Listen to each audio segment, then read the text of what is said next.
पान पान पान पान, बनारसी पान, पान। खाइए पान। गुरुजी, वो देखो, जिन्हें ये बड़ी निर्दयता से चबा चबा कर और पिचकारी मार मार कर थूक देता है, उसके वही पान हमें गायब करने हैं।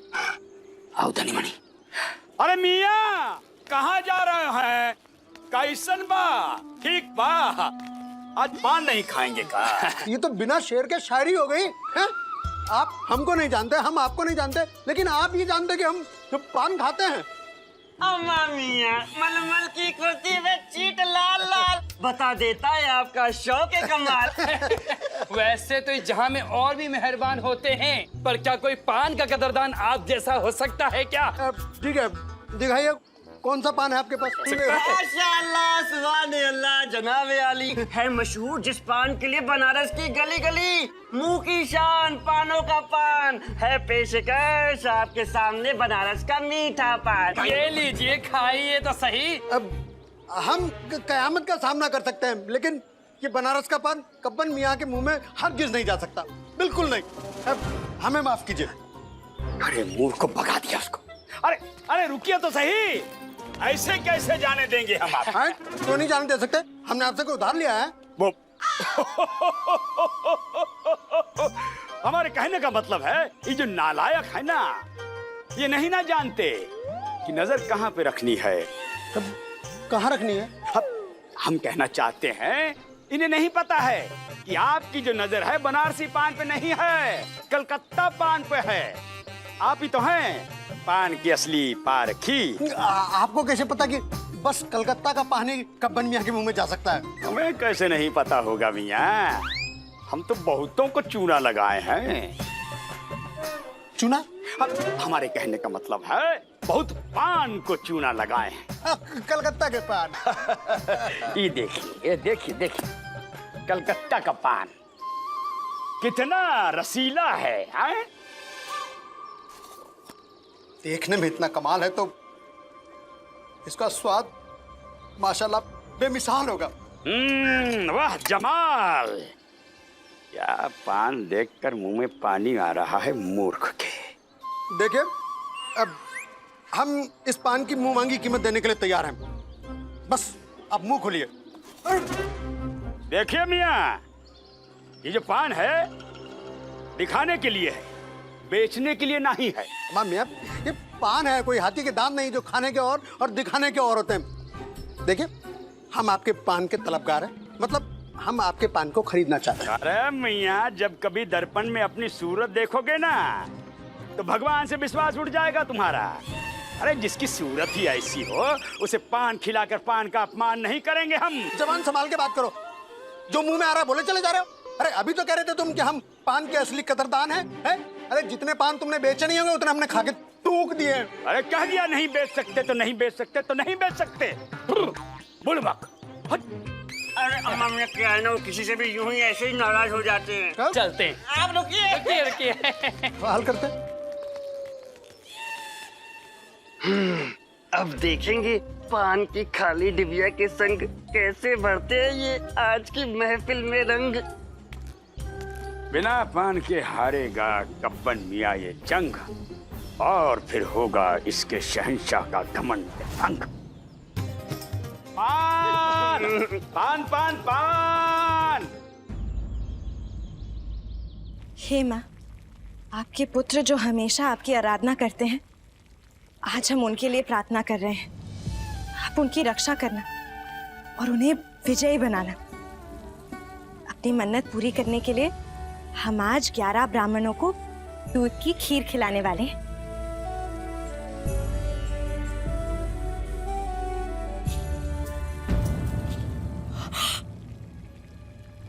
दूध फट गया? ये कैसा अपशगुन है? अम्मा, अम्मा, अम्मा, ये देखो ना, दूध फट गया। कैसा अपशगुन है? हमें बहुत डर लग रहा है अम्मा, कहीं रामा को दूध ही तो फटा है, कौन सा बादल फट गया है जो इतना डर रही है? दूसरे दूध का उपयोग कर ले।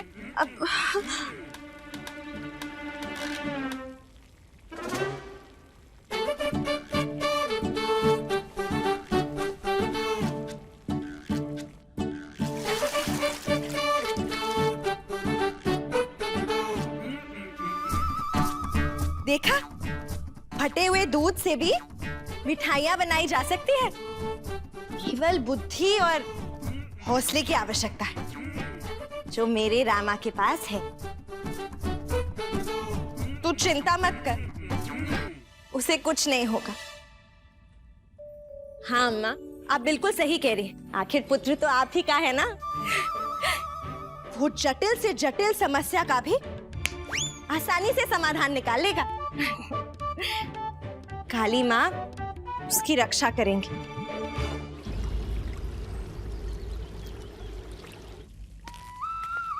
जहां बना का इकबाल बुलंद हो, कब्बन मियां पेशे खिदमत है।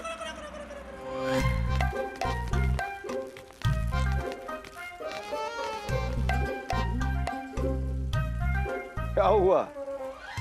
पंडित रामकृष्ण अभी तक पेशे खिदमत नहीं हुए? जहांपना, लगता है कल जो मशवरा आपने दिया उससे उसका दिमाग सही रास्ते पर आ गया और विजयनगर के रास्ते पर चला गया। जहांपना, अच्छा, जो कल तक एक होशियार पंडित था आज भगोड़ा बन गया। अपने भाग्य को बचाने के लिए भाग गया पंडित रामकृष्ण। हमारी महफिल में भाग लेने के बजाय भाग गया।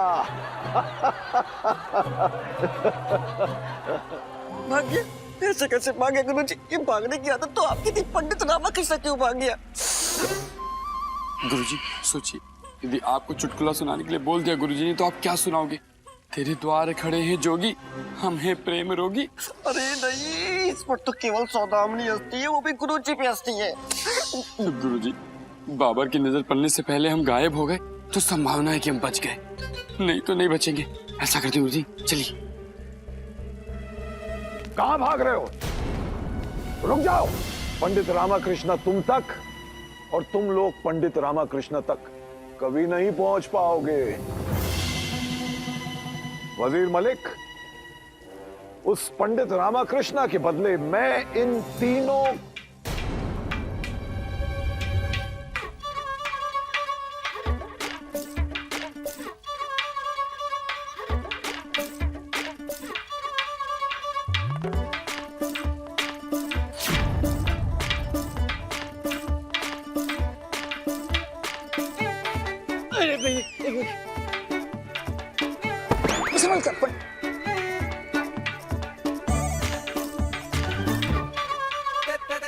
कमाल, हमारे इतना डराने धमकाने और जीने का एक मौका देने के बावजूद ये कहां से आ गया?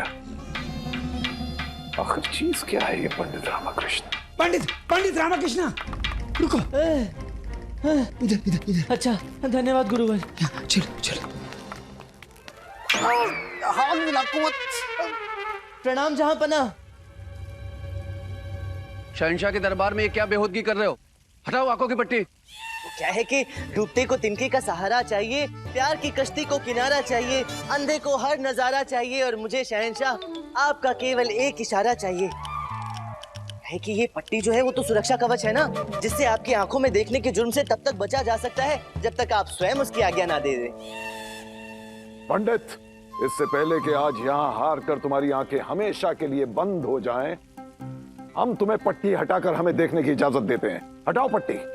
धन्यवाद शहंशाह, बस आपकी आवाज में आपके आदेश की प्रतीक्षा में था मैं।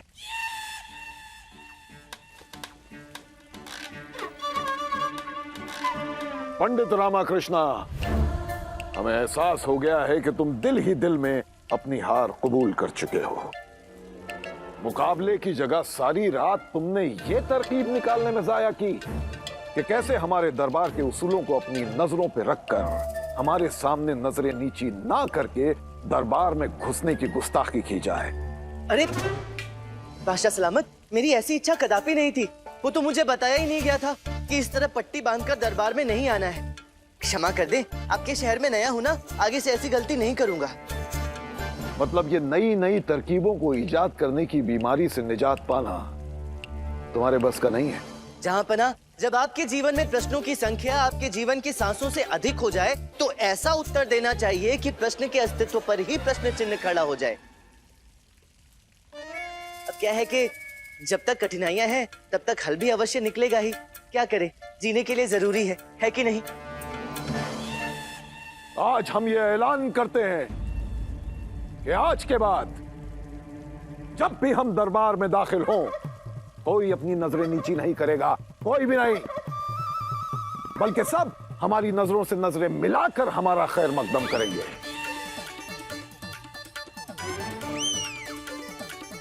और ये कानून तुम्हारे लिए भी लागू होता है पंडित।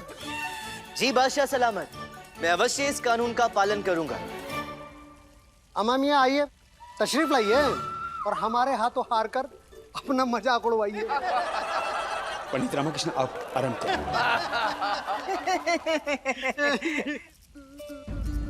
अब इस दरबार में गब्बर मियाँ और पंडित रामाकृष्ण के बीच हाजिर जवाबी और शेर व शायरी का मुकाबला होगा। दोनों हमारे शहंशाह के दिए हुए तसव्वुर ख्याल पर शायरी पढ़ेंगे, लेकिन पेच ये है कि शुरू गब्बर मियाँ करेंगे और खत्म पंडित रामाकृष्ण करेंगे। उसके बाद ठीक उल्टा होगा, यानी कि शुरू पंडित रामाकृष्ण करेंगे और खत्म गब्बर मियाँ करेंगे। तो आज का मुकाबला शुरू किया जाए।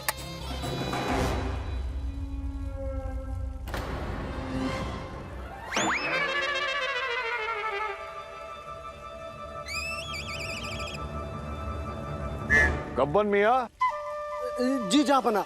मोहब्बत और इजहार पर सुनाने से शुरू कीजिए। अब जी जापना, हम पान ढूंढते रह, माफ कीजिएगा, हम अल्फाज ढूंढते रह गए और वो आंखों से गजल कह गए। जहां पना, हम अल्फाजों को ढूंढते रह गए और वो आंखों से गजल कह गए। हम इश्क़े बहार के इंतजार में रह गए और वो बस यूं ही आंखों से मौसम बदल गए। वाह वाह वाह वाह पंडित रामकृष्ण, वाह वाह, क्या क्या बात है। गुरुजी, लगता है गब्बर मियाँ उस लपेटे में बड़े ही आसानी से लिपट जाएंगे जो पंडित रामकृष्ण ने सोचा था। संयम रखो और आगे आके देखो क्या होता है। पंडित रामकृष्ण, हम तुम्हारी फितरत से वाकिफ हो रहे हैं। अब फितरत के ऊपर शायरी पढ़कर अपनी शायरी की फितरत बताओ। जी जहां पना, शख्सियत और हैसियत में गब्बर मियाँ, हाँ, शख्सियत और हैसियत में फासला बस फितरत का होता है।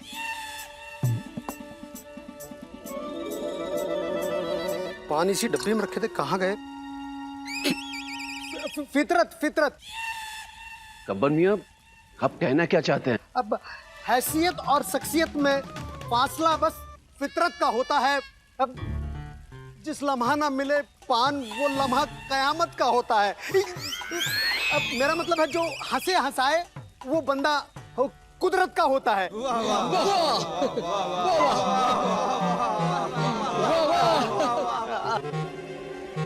इश्क, इश्क पर सुनाओ।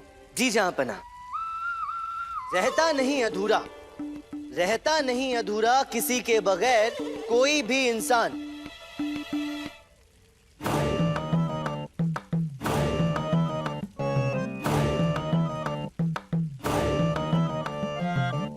लगता है गब्बर मियाँ ने सुना नहीं, मैं एक बार पुनः दोहरा देता हूँ।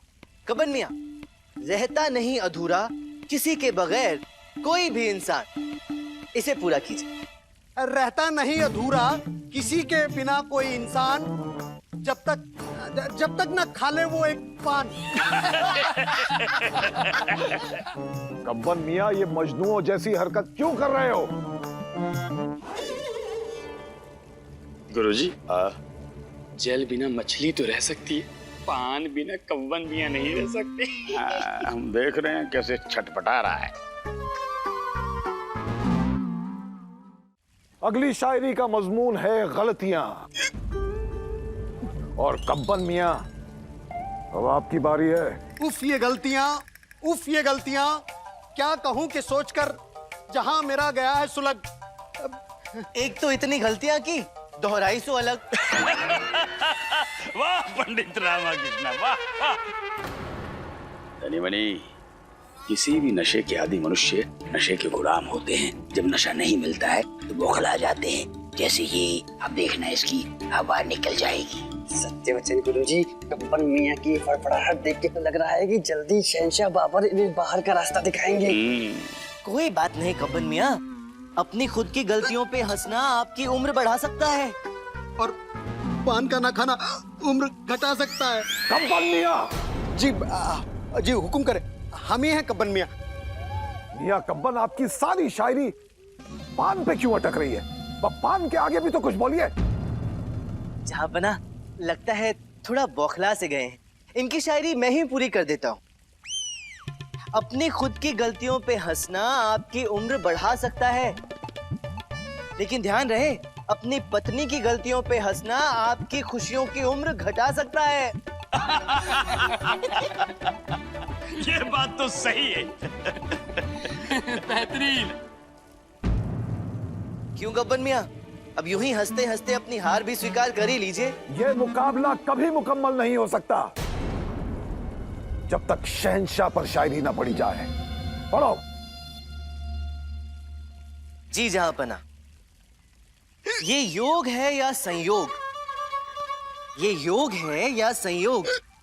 कुछ तो अलग है मेरे और मेरे शहंशाह के बीच। कब्बन मियाँ, पूरा कीजिए।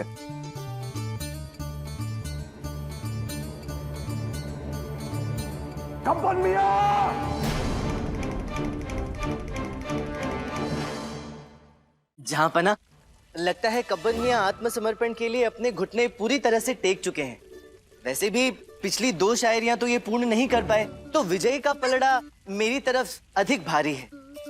फिर भी प्रतियोगिता की खेल भावना को देखते हुए इन्हें एक अवसर और दे देना चाहिए। हो, ये पंडित रामाकृष्ण भी बेवकूफी कर रहा है।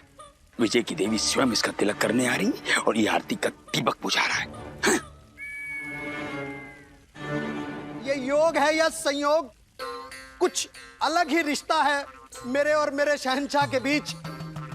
न पान खिलाते हैं, न पान खाने देते हैं।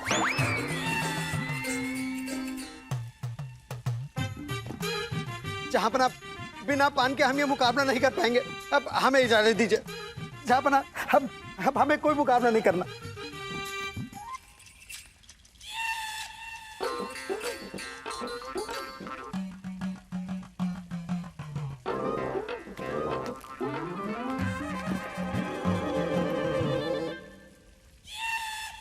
जहांपना, यदि अनुमति दें तो ये शायरी भी मैं ही पूर्ण कर देता हूं। इरशाद। ये योग है या संयोग? ये योग है या संयोग? कुछ अलग ही रिश्ता है मेरे और मेरे शहंशाह के बीच। ना लकीरें खींची हैं और ना तलवारें रुकी हैं। ये योग है या संयोग या बिना किसी मुहूर्त का महायोग, कुछ अजीब सा रिश्ता है मेरे और मेरे शहंशाह के बीच, जैसे जमीन और आसमान हो ठहरे किसी सरहद को खींच। ना नफरत की कोई वजह मिल रही है और ना मोहब्बत झुकी है। ना लकीरें ही कहीं खिंची हैं और ना तलवारें कहीं रुकी हैं। उन्हें भी कुछ अहमों को त्यागना है, उन्हें भी कुछ अहमों को त्यागना है, हमें भी कुछ वहमों से बचना है। ये योग है या संयोग या बिना किसी मुहूर्त का महायोग, कुछ अजीब ही रिश्ता है मेरे और मेरे शहंशाह के बीच, जैसे जमीन और आसमान हो ठहरे किसी सरहद को खींच। उनके उठे हुए सर के साए में हमारा सर भी कभी ना झुके, उनके उठे हुए सर के साए में हमारा सर भी कभी ना झुके। एक आत्मसम्मान है जिसके सामने सब समान है। बस यही चाहत है कि उनसे हम मिल जाएं, जैसे कोई नदी किसी समंदर में घुल जाए। कुछ अजीब सा ही रिश्ता है मेरे और मेरे शहंशाह के बीच, जैसे जमीन और आसमान हो ठहरे किसी सरहद को खींच। वाह पंडित रामाकृष्ण, वाह वाह वाह वाह। इन परिस्थितियों में भी आपने हमें गर्व से भर दिया। जीत हमारी हुई।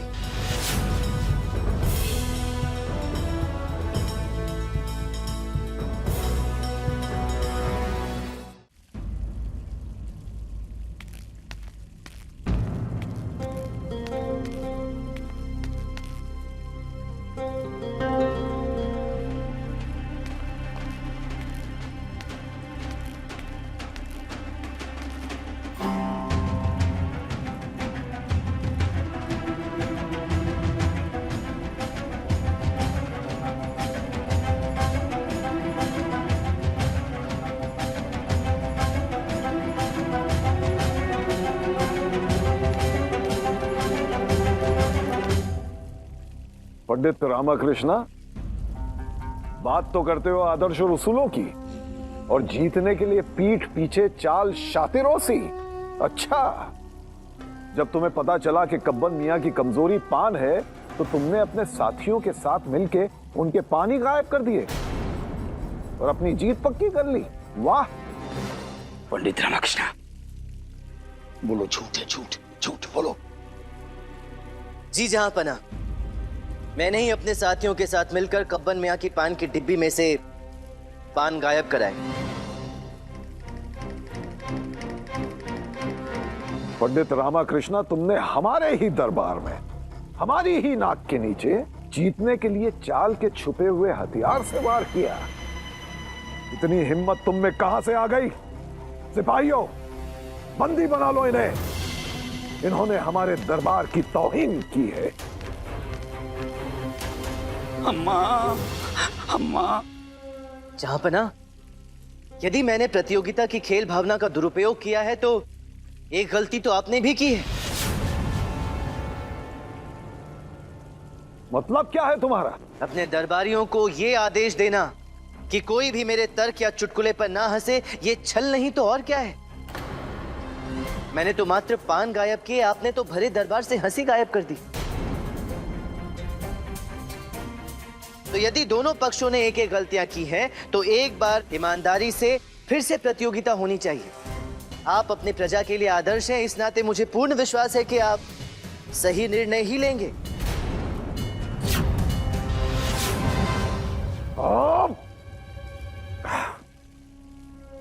ठीक है, तुम्हें मौका चाहिए ना? मौका चाहिए ना? चलो दिया मौका। बहुत अच्छे पंडित रामकृष्ण, बहुत अच्छे। और हाँ, लेकिन इस बार तुम्हारा मुकाबला कब्बन मियां से नहीं, बल्कि एक चालाक, होशियार दूसरे खिलाड़ी से होगा। मुकाबला दिमागी होशियारी का होगा। फिर देखते हैं कि तुम उसे हरा पाते हो या नहीं। जीत गए तो आजादी, और हार गए तो बर्बादी। बोलो, मिलना चाहोगे अपने नए मुखालिफ से?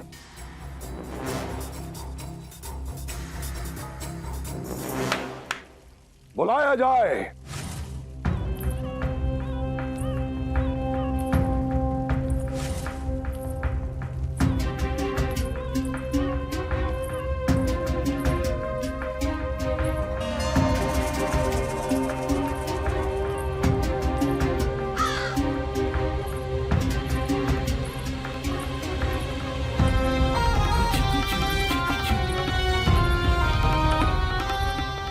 चकरा गए? अगर आपको नहीं पता है तो हम बता दें, मोहतरमा मोहिनी देवी की बहन माया देवी है। जितना कि हमें पता है, आप मोहिनी देवी को इसी तरह के एक मुकाबले में हरा चुके हैं ना? मोहिनी देवी आपको क्षमा तब मिलेगी जब आप इन विद्वान पंडितों की दास्ता स्वीकार करके उतने ही दिवस इनकी सेवा करेंगी जितने दिवस इन सबसे सेवा करवाई है। हमें स्वीकार है। हाँ गुरुजी, हाँ, हमने भी काफी कुछ सुना है इनके बारे में। ये मोहिनी देवी की बहन माया देवी है। हाँ, और उनसे भी बुद्धिमत्ता में 4 कदम आगे है। इन्हें भी आज तक कोई हरा नहीं पाया। अच्छा, कैसे हैं आप? पूरे दरबार में एक आप ही हैं जिन्होंने हमारा हाल चाल पूछा। धन्यवाद। ये क्या कर रहे हैं गुरुजी? आंखें खुली होने पर भी ठीक से दिखाई नहीं पड़ रहा। ये आपसे नहीं, बाबर शहंशाह से बात कर रही, अपने में लगे पड़े। हमने शहंशाह का ही हालचाल पूछा था, परंतु ये जान के बड़ा अलग ही लगा कि आपसे परिचय होने से पहले आपके हालचाल के बारे में ज्ञात हो गया हमें। वो हम विजयनगर के राजगुरु तथाचार्य हैं।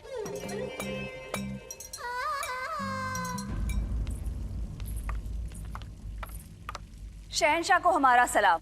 पूरी मुगल सल्तनत में एक भी ऐसा इंसान नहीं है जिसने तुम्हें दिमागी कुश्ती में हराया हो माया देवी। और आज तुम्हारा सबसे बड़ा इम्तिहान है इस पंडित रामाकृष्णा के साथ। तो वो आप हैं, दक्षिण भारत के प्रसिद्ध पंडित रामाकृष्ण। बहुत सुना था आपके बारे में, आज देख भी लिया। वो आप ही है ना जिन्होंने हमारी बहन मोहिनी को दंड स्वरूप गुरुओं की सेवा में लगा दिया? आपको हराने में अलग ही मजा आएगा पंडित रामाकृष्ण। जी अवश्य। प्रणाम माया देवी जी। मैंने भी आपके विषय में बहुत सुना है, और अब जब आप अपने ही मुख से अपनी प्रशंसा कर रही हैं तो अवश्य ही होशियार भी होंगी। संभवतः इस प्रतियोगिता में आनंद आएगा। लगता है आप दोनों मुकाबले के लिए तैयार हैं? किंतु जहांपना मैं दोबारा मुकाबला क्यों करूं? मैं एक बार कब्बन मियां को हरा चुका हूं तो उस नाते अब जाने के लिए आजाद हूं। वैसे भी इस प्रतियोगिता से मुझे क्या हासिल होने वाला है? हार का डर तो हर बड़े बड़े व्यक्ति को डरा देता है, ये सुना था हमने, आज देख भी लिया। देखो पंडित रामाकृष्णा, तुमने भले ही कब्बन मियां को हरा दिया हो, लेकिन तुम हमें हंसाने में नाकाम रहे। इसका मतलब है कि असलियत में तुम ही हारे हो। जहांपना, जो पहले मेरे साथ हुआ वो फिर से भी तो हो सकता है। मैं एक बार फिर माया देवी को हरा दूंगा और आप फिर से नहीं हंसेंगे, तो मुझे तो कोई लाभ नहीं होगा। ठीक है पंडित रामा, अगर तुम इस बार विजय हासिल करते हो तो हम विजयनगर पर हमला नहीं करेंगे, हम वादा करते हैं।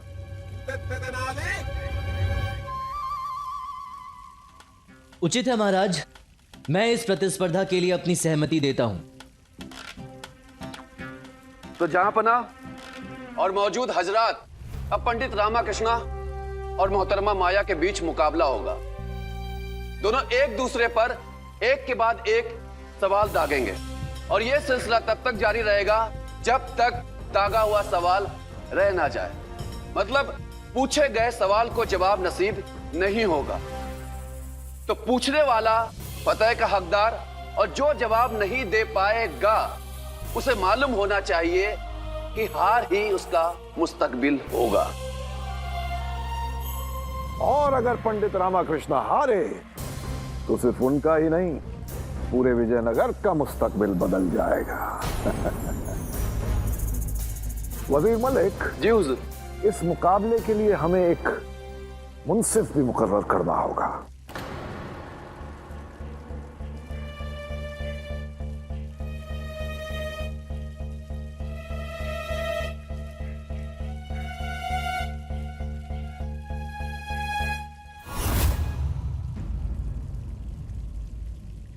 आपकी ओर संकेत कर रहे हैं। आपकी ही ओर संकेत कर रहे हैं। हाँ, तुम्हें उछल उछल के हर बाट में टांग अड़ाने का बहुत शौक है ना, तो तुमसे अच्छा हाकिम तो कोई हो ही नहीं सकता। तुम किसी की तरफदारी हरगिज नहीं कर सकते। जो जीत के काबिल हो वही जीतेगा, और ये तुम्हारी जिम्मेदारी है। शहंशाह, हम हाँ, तुम। कोई परेशानी है? अब माया जी भी यही चाहती हैं तो उचित है। वैसे हमें न्यायकर्ता नियुक्त करके शहंशाह ने अपने जीवन का अब तक का सबसे सही कार्य किया है। क्षमा शहंशाह, क्षमा। वो आपके दरबार का ये संगमरमरी फर्श पर हमारी वो जीवा फिसल गई। हमारा कहने का अर्थ है कि हमें न्यायकर्ता नियुक्त करके शहंशाह ने बहुत अच्छा कार्य किया है। और याद रहे, अगर तुमने कोई चालाकी की तो सजा। नहीं, शहंशाह, हम तो गलती से भी गलती नहीं कर सकते। हर अपराधी की एक ही सजा है, सूली पर उल्टा लटका दूंगा, सूली पर उल्टा लटका दूंगा।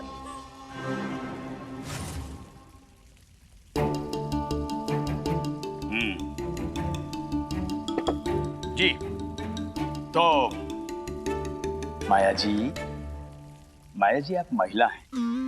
पहला प्रश्न आप पूछिए।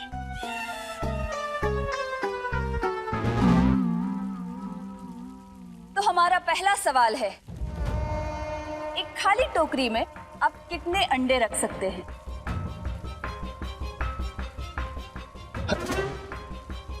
इस प्रश्न का कोई स्तर नहीं है, हम इसे स्थगित करते हैं। तो गुरुवर आप इसे स्थगित क्यों करना चाहते हैं? यह अन्याय है पंडित रामाकृष्णा, ये नहीं हो सकता। शहंशाह बाबर जी, ये माया जी जानबूझकर पंडित रामाकृष्णा से अंडों का प्रश्न पूछ रही। एक पंडित और अंडे, एक पंडित को अपवित्र कर रही, ये गलत। एक पंडित को अंडे का सेवन करना मना है, छूना मना है, यहां तक कि सोचना भी मना है।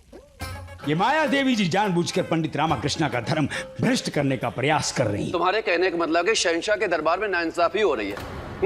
तुम्हें तो सबक सिखाना ही पड़ेगा। सिखाओ सबक। नहीं, इनके लिए मैं क्षमा मांगता हूँ। क्षमा कर दीजिए, क्षमा कर दीजिए। वजीर मियाँ रुकिए, रुकिए। बस ये माया मोहतरमा, अब सवाल में कुछ तब्दीली कर दीजिए ना। या अंडे की टोकरी की जगह कोई और टोकरी रख दीजिए। जी शहंशाह। गुरुवर, बस आप ही के लिए हम इस प्रश्न में परिवर्तन कर देते हैं। चलिए, तो बताइए रामाकृष्ण, एक खाली टोकरी में आप कितने सेब रख सकते हैं? अब ठीक है गुरुवर?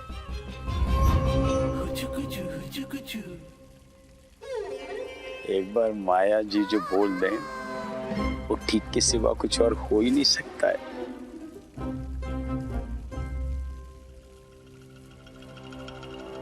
पंडित रामाकृष्णा, सवाल पूछा जा चुका है। जी जहांपना, और मेरा उत्तर है मात्र एक, क्योंकि पहला सेब रखने के पश्चात वो टोकरी खाली नहीं रहेगी। पंडित रामाकृष्ण का जवाब सही है।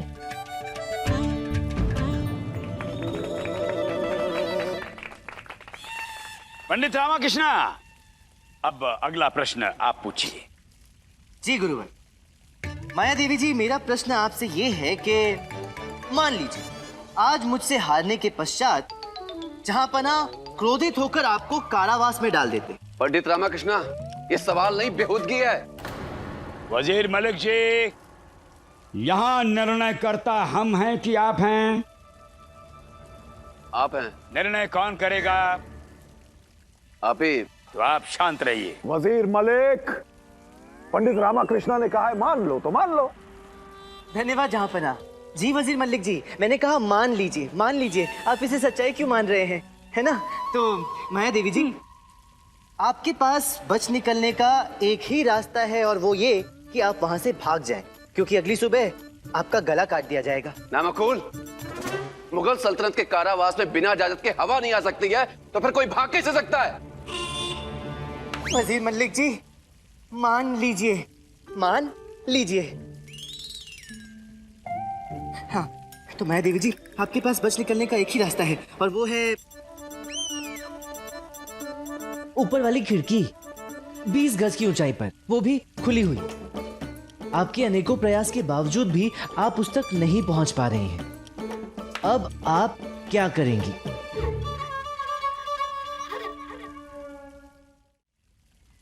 शहंशाह, हमारा उत्तर है गड्ढा खोदकर। गड्ढा खोदकर?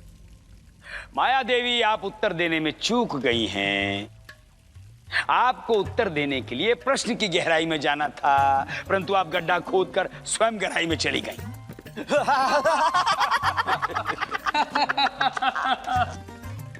शहंशाह, हम हमारा उत्तर विस्तार में समझाते हैं। समझाओ। 20 गज गड्ढा खोदकर जो मिट्टी निकलेगी उसे हम एक स्थान पर इकट्ठा कर लेंगे।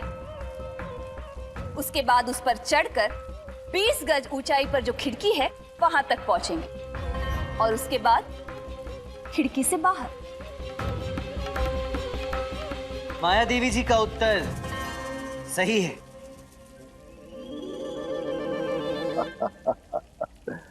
वजीर मलिक, आज से सारे कारावास की खिड़कियों पर सलाखें लगाई जाएं, सलाखें, और फर्श भी पक्के बनवाए जाएं, बिल्कुल पक्के।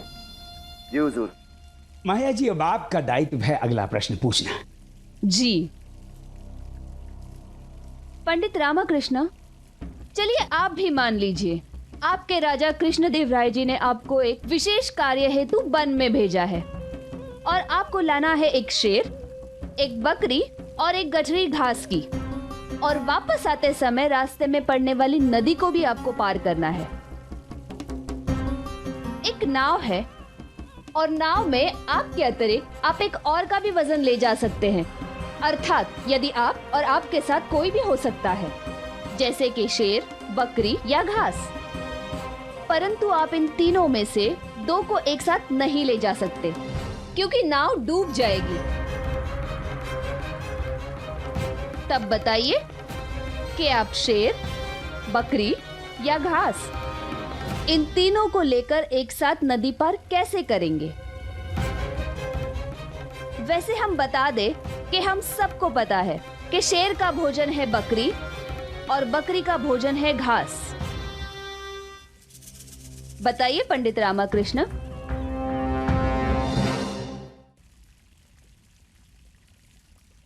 पंडित रामाकृष्ण, आपका चेहरा बता रहा है कि आप इस गुत्थी को सुलझाने में उलझ गए हैं।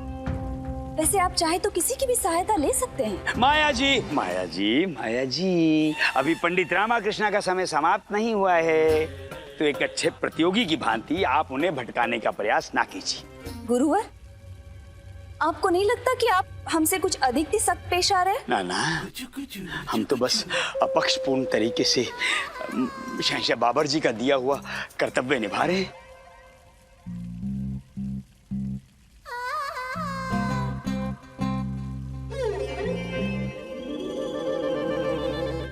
पंडित रामाकृष्ण, हम आपके प्रतिद्वंदी प्रतियोगी होने के बावजूद आपसे पुनः आग्रह करते हैं, आप जिससे चाहे सहायता ले सकते हैं। माया देवी जी, आप ही मेरी सहायता करें, शांत रहकर। इस सवाल का जवाब सिर्फ और सिर्फ पंडित रामाकृष्ण ही देंगे।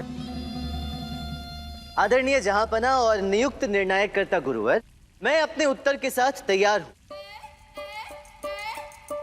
और एक अच्छा प्रतिद्वंदी होने के नाते मैं माया देवी जी को इतना रोचक और चतुराई भरा प्रश्न पूछने के लिए बधाई देता हूं। और क्योंकि मेरा उत्तर सबको सरलता से समझ में आ जाए, इसलिए मैं चाहता हूं कि आप धनी को शेर, मनी को बकरी और गुरुवर को घास समझ लीजिए। घास क्यों? शेर क्यों नहीं? गुरुजी, जिसने राजगुरु होने के उपरांत भी घास ही चरी हो, तो पंडित रामाकृष्ण उसे घास ही बनाएंगे ना, शेर। इस लकड़ी को आप वो नदी समझ लीजिए, और आपने तो कहा ही है कि नाव एक ही है। तो सर्वप्रथम मैं अपने साथ मनी अर्थात बकरी को लेकर इस पार आऊंगा, क्योंकि धनी गुरुवर को नहीं खाता है, अर्थात शेर घास को छूता तक नहीं है। अब मैं मनी को इस पार छोड़कर पुनः इस पार आऊंगा और अपने साथ गुरुवर को लेकर इस पार जाऊंगा। किंतु मैं इन दोनों को इस पार अकेला नहीं छोड़ सकता, क्योंकि मनी गुरुवर को कच्चा चबा जाएगा, अर्थात बकरी घास को खा जाएगी। इसलिए मैं एक बार फिर मनी को अपने साथ इस पार लेकर आऊंगा और इस बार अपने साथ धनी अर्थात शेर को लेकर इस पार आऊंगा। और जैसा कि मैंने पहले ही बताया, शेर घास को नहीं खाता है, इसलिए ये दोनों एक दूसरे के साथ सुरक्षित रहेंगे। अब मैं पुनः अकेला इस पार जाऊंगा और अपने साथ बकरी अर्थात मनी महोदय को इस पार लेकर आ जाऊंगा, और इस तरह मैं धनी, मनी और गुरुवर को अर्थात शेर, बकरी और घास को उस पार ले जाने में सफल हो जाऊंगा। वाह पंडित रामाकृष्ण जी, आपका उत्तर बिल्कुल सही है और समझाने का तरीका अद्भुत।